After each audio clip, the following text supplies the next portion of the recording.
Christ will return at a time of great trouble. In Daniel chapter 12, it says, "And there shall be a time of trouble such as never was." And then it goes on to speak of the return of the Lord. Then in Luke chapter 21, verse 25, it says, "There shall be signs, and upon the earth distress of nation with perplexity." And that word perplexity means no way out. "And the sea and the waves roaring." Speaking of the nations, but it also speaks of the earth itself. But let's look at that in a minute.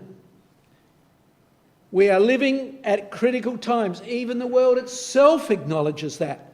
The 2002 Doomsday clock says we're only seconds away from doom, which we believe will, of course, bring a wonderful change to this earth and the establishment of Christ's kingdom. So it's just around the corner. Here's America. America late last year in December, they got together, the two key parties, together to increase the amount of debt that they could extend themselves so that the nation could survive.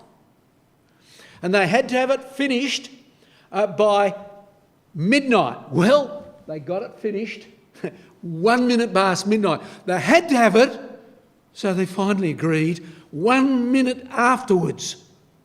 And the debt was increased by 2.77 trillion. What was it? To bring them through to this year. And now the national debt, total national debt, is supposed to be 30 trillion. 30 trillion.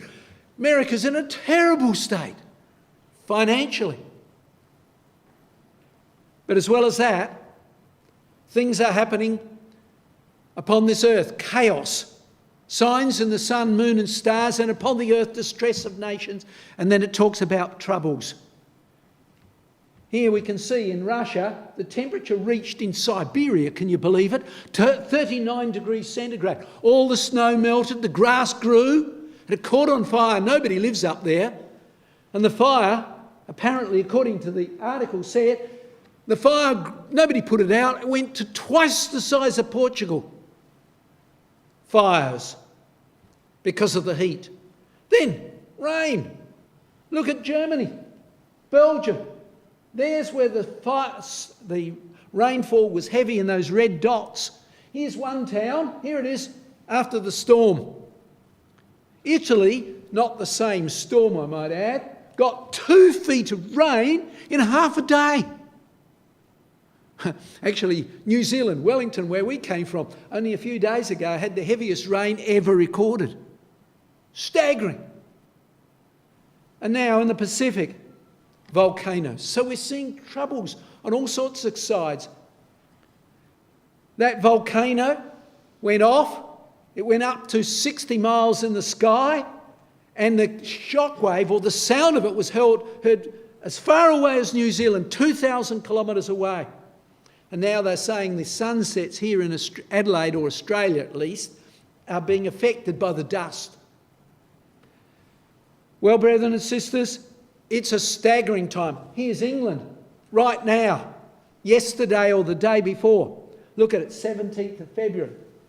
And the great storm came. Look at this. Here's some sort of church.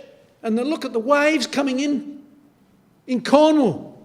The speed, they said, was 200 mile per hour. I thought it was 200 kph, but that's what the article said. 200 mile per hour. 200,000 homes without power, 10 fatalities, and it spread right across parts of Europe. Staggering. And what does the scripture say?